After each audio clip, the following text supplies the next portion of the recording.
Richard Kojo-Nyakom is our lead correspondent in the central regional capital of Cape Coast, bringing to us all the update. The president already is in the central region. Yesterday was in the Edna traditional area, had promised the paramount chief of the area that government was going to support him and his rulership or palace to make sure that they have a befitting palace erected for the traditional area.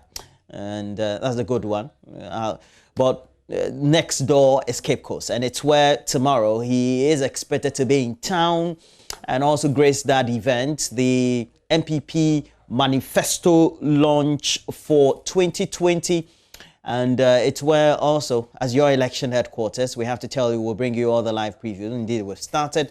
And Evans Mensah, Daniel Datsi, Emma Fapo, as well as Winston Amwa, all on the bill for tomorrow to bring you all those live updates from the central regional capital. But this is what you need to do, just in case you want to get all the relevant news coming in and streaming in. You know where to go. Facebook JoyNews on TV is there. We have a Twitter handle at JoyNews on TV. We also do have our YouTube channel, JoyNews TV, and myjoyonline.com, the most progressive, great content provider when it comes to news and current affairs, entertainment, sports, and the rest, including business, right here in Ghana for you. But we have to go to Manuel Kranting, who's doing some great work so far, trying to get us on the roving belt for the AM show this morning.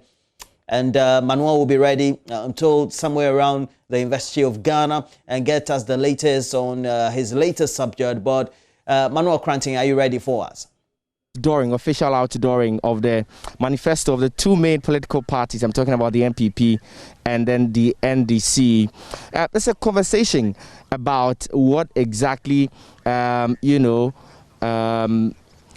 people are expecting to see or hear in the manifesto. So I'm here on the University of Ghana's campus, and I'm going to talk to a lecturer who's also, a former UTAC president of the Legon chapter, and then some students also, student leaders, and pick their thoughts on what they're expecting to see in the manifesto, especially ahead of the MPP's official outdooring tomorrow. So to my left is Dr. Harry Agbanu. He's a lecturer here at the University of Ghana. Doc, thank you so much for coming this morning. Thank you very much. Great. So to my right also I have Vanessa Okobo. She's a student of the University of Ghana. And then also to my far right, Pius Theophilus Bedu.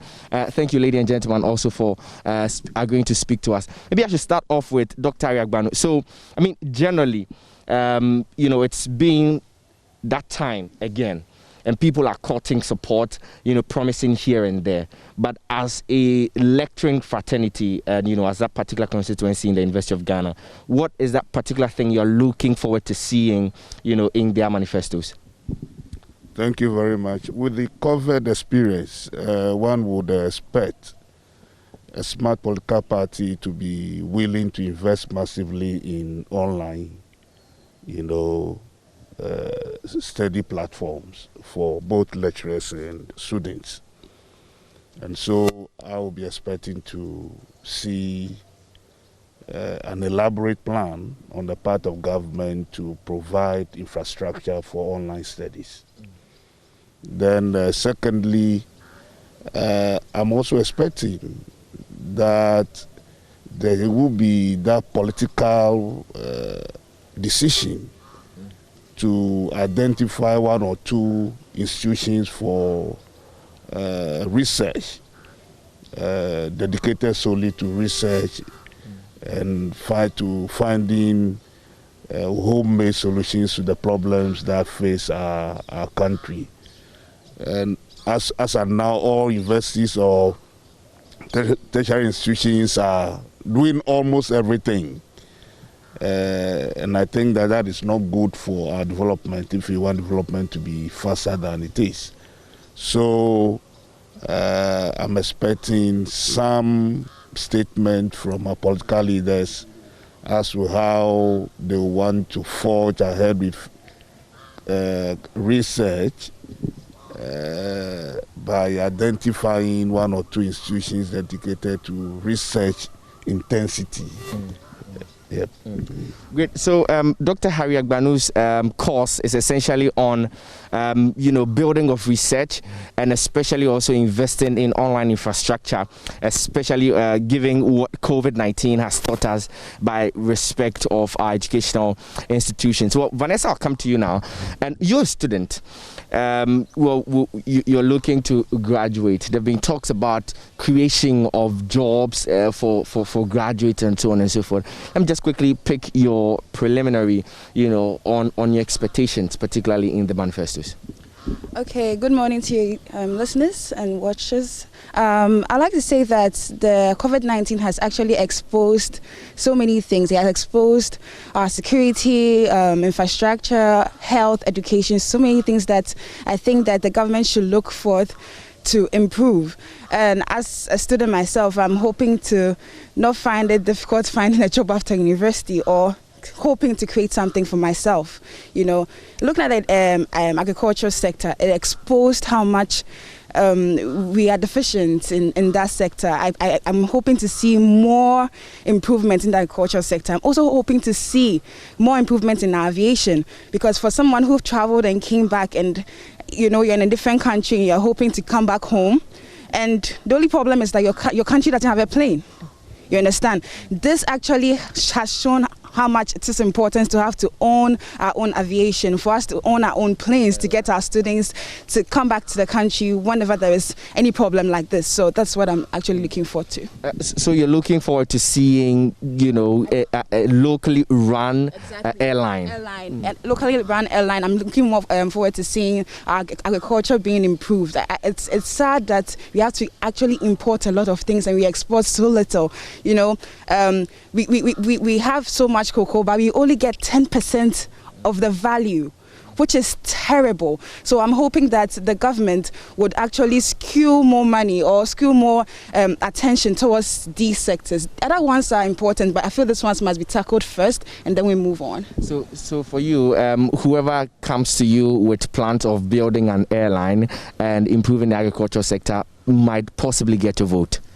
Well, it's a possibility, because as I said, I've been outside. I came back not too long ago, and it was sad. You find British Airlines picking their citizens back home, and then you're home and you're waiting to hear from your government. Even though they came through, and thumbs up to the government for coming through at that point, they did so well. They got us back home, and they got us into a quarantine center, and we didn't have to pay a penny.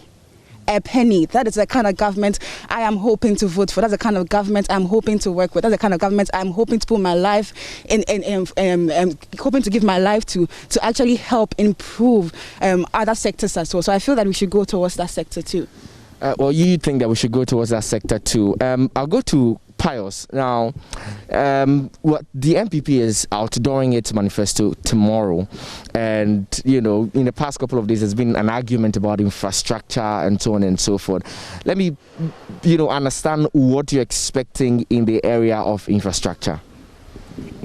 Thank you very much, Manuel. Thank you for the opportunity. Warm good morning to all viewers, and a special good morning to the MP for Ayaso West Ogoma, Lydia. She's doing so well. The infrastructure debate rages on. There's been talks, there's been figures mentioned and all that. But what I'm looking to, witness in the manifesto is something I call continuity in development. So, for instance, we are seeing a massive investment in infrastructure when it comes to roads, when it comes to hospitals and all that. So I'm looking at a manifesto that would continue what has started. So, for instance, we can talk about the Pokwasi interchange, we can talk about, the Tema interchange, we can talk about the Kumasi interchange, and, the other interchanges that are being built up by the government. So I'm looking at a manifesto that will hit home on that, and that would improve that. And also, the health sector, very, very important. The COVID, actually exposed a lot of things, made us understand that our health infrastructure is very low, and which is affecting the health delivery. So what I'm looking at is for the government, and the president has promised that he's going to build a lot of district hospitals and a regional hospital. So I'm looking at a manifesto that will capture that, and that will bring out a plan to achieve something like that. And I'm also looking at a manifesto that would, improve education.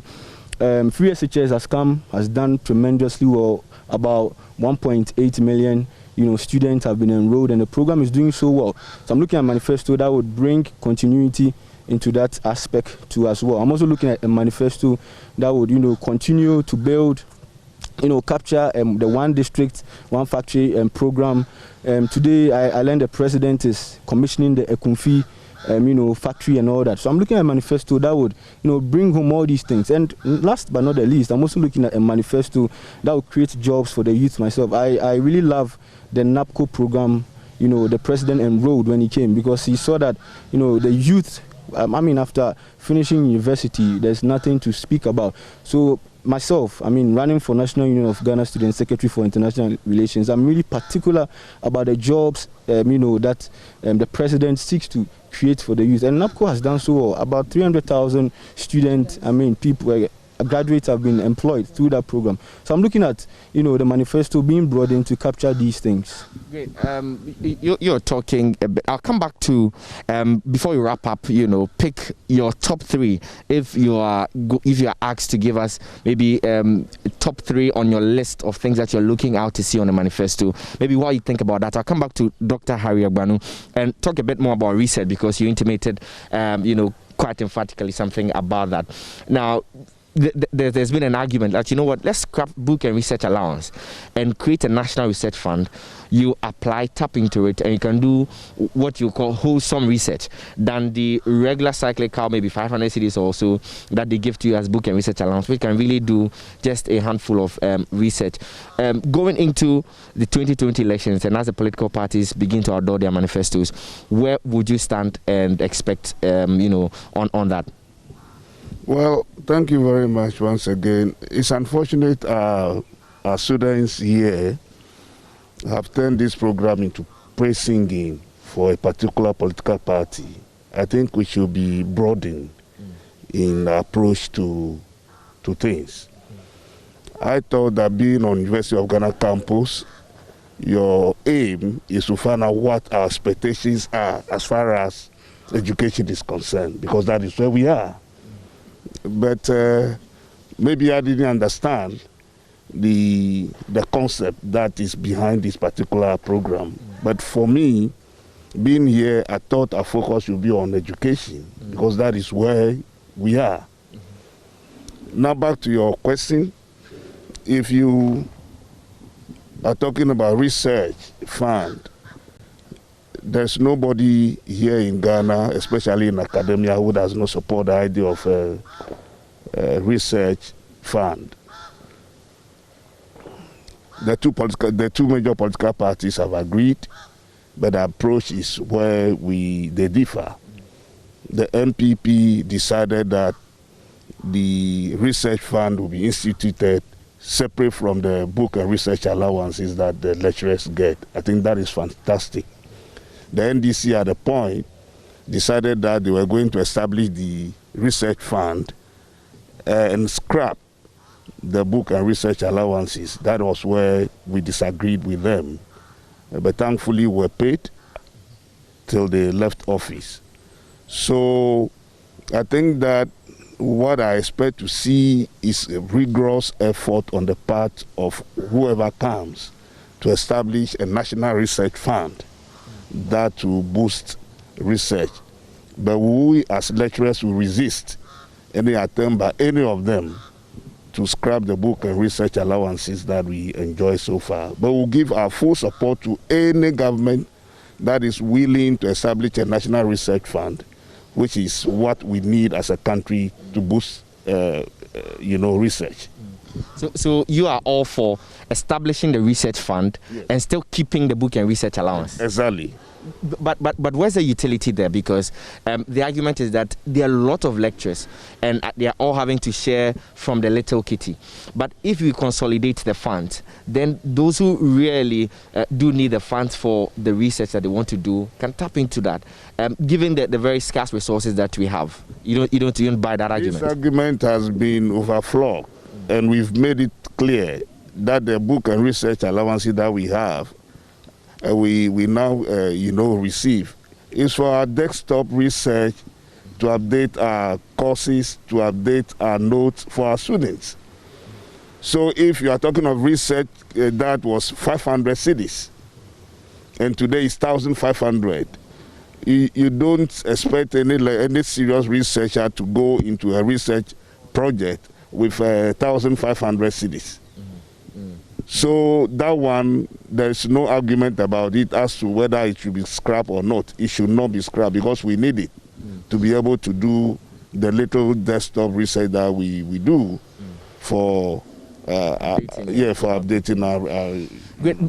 Before I move away from you, and I'll come back to take that top 3 list that you also have. But this year, in fact, the year that preceded it, there was very heated debate on the Public Universities Bill in its shape and form. Well, UTAG community has called it flawed and not fit for purpose and so on and so forth. Going into the 2020 elections, I'm sure a lot of the political parties have taken notice of your arguments that you raised. What will be that winning card for you in their manifesto as regarding the Public Universities Bill? Any government that will come out to shelve this idea of a Public Universities Bill will be a party that I think lecturers will want to support. We don't need a Public Universities Bill. Every university has its own charter. Every university has its own bill. If government feels that there is anything that is wrong with a particular institution's charter or any particular institution's whatever, let's tackle that. But to try to bring all universities under one bill, I think it will not augur well for university. And that has been our position all through. We will not support any government that will want to continue on that tangent. Yes. Any government that says that you consolidate their charters will be voted out? Yes, will be voted out. Interesting. Let me come back. We are wrapping it up this morning, but I want to take, the top 3 list of the students here. They've been talking about a number of things that the government has done, and indeed a number of things that they're expecting to see in the manifestos. But let me start off with Pius. Pius, your top 3. If I ask that are going to vote, looking at their manifestos, choose 3 things that you don't want to miss and you vote for them. Yeah, thank you very much, Manuel.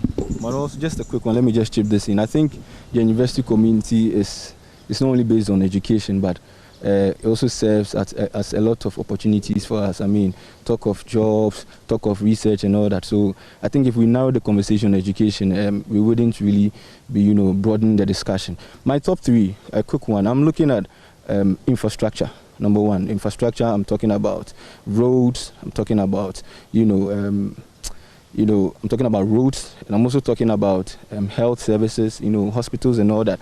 And my second one is industrialization. I'm looking at, government building a lot of factories, just like it has done, one district, one factory, the program. And my third one, I'm looking at education, broadening the net, for free SHS, enrolling a lot of people. And I'm hoping that government at a point would, spread the net to free university education. Okay, so at a point, let's spread the net to free university education. Vanessa, your top 3. I think I'll begin with aviation, most important. I feel it has been looked down upon for a very long time. I feel that if the government takes measures to start broadening our scope in aviation, owning our own airline, and among other things, it won't just create jobs for opportunities for people, but it would also make sure that at least students who are outside will know that, oh, my country has an airline, and if anything should happen now, they could come pick me up immediately. I'm also thinking about agriculture, because since I'm a student, even though I'm a political science student, I'm also thinking about agriculture, because I feel Ghanaians import too much. We import too much, and we spend so much money in bringing things into the country and dashing money out all the time when we have so much land. We have hardworking farmers and among others, which is very, very important. I think we should skew more energy towards the agricultural sector. And my last one, I'm hoping to merge the 2, health and education. I feel that if our government invest more in health, invest more in education, now we should be able to have the opportunity to to study even at home. That's just in case maybe you're under the weather for a day and you can't go for a class. You could just enter your whatever pin or whatever on the internet, and then you could join a class. It will improve our educational sector, and it will help us in the long run. So I feel that we should just look at all these things and then work from there. Thank you. Great. Finally, we're wrapping it all up. Doc, I want to take your top 3 and then we wrap it up. Education, the foremost, health, second, agriculture, third. So Dr. Harry Agbanu says education first, health second, and agriculture third. These are his top 3, and we've been hearing also from some of the students here at the University of Ghana. They are thinking about what to expect in the manifestos as the political parties begin working hard to officially outdoor their manifestos. But we're going to take a break at this point. When we return, we have Neil Kai live on the AM show. Stay with us.